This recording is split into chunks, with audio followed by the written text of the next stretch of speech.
21 வயதில் 196 நாடுகளை சுற்றிய லெக்சி.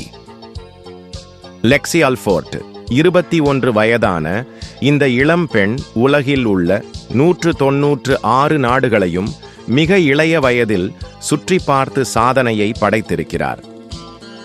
லெக்சின் அப்பா டிராவல்ஸ் நிறுவனம் நடத்துகிறார். லெக்சின் குழந்தை பருவத்தில் பள்ளி விடுமுறை நாட்களில் அருகில் உள்ள பல நாடுகளுக்கு சுற்றுலாவுக்கு அழைத்துச் சென்றுள்ளார். அப்போதிலிருந்து லெக்சிக்கு உலகில் உள்ள 196 நாடுகளையும் பார்த்துவிட வேண்டும் என ஆசை ஏற்பட்டுள்ளது.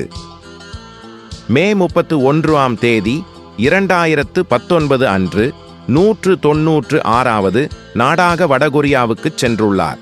இதன் மூலம் இளம் வயதில் அனைத்து நாடுகளையும் சுற்றி பார்த்தவர் என்ற பெருமைக்கு சொந்தக்காரராக மாறியுள்ளார்.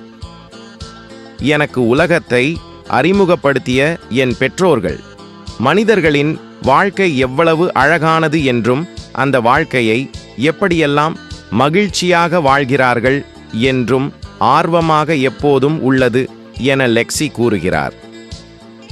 இத்தனை நாடுகளில் வலம் வந்த லெக்சி பயணத்துக்காக பெரிதாக செலவு செய்யவில்லை. பயணத்தின் போது ஆடம்பரத்தை தேடாமல் கிடைப்பதை சரியாக பயன்படுத்திக் கொள்வேன். சலுகை கிடைக்கும் போது விமான டிக்கெட் புக் செய்து விடுவேன் என்று கூறுகிறார். பெற்றோரை பணம் கேட்டு தொந்தரவு செய்ய மாட்டேன். தேவையில்லாத பொருட்களை தவிர்த்து கிடைக்கும் பணத்தை சேமித்து வைப்பேன். அதை பயணங்களில் பயன்படுத்துவேன் எனவும் லெக்சி தெரிவிக்கிறார்.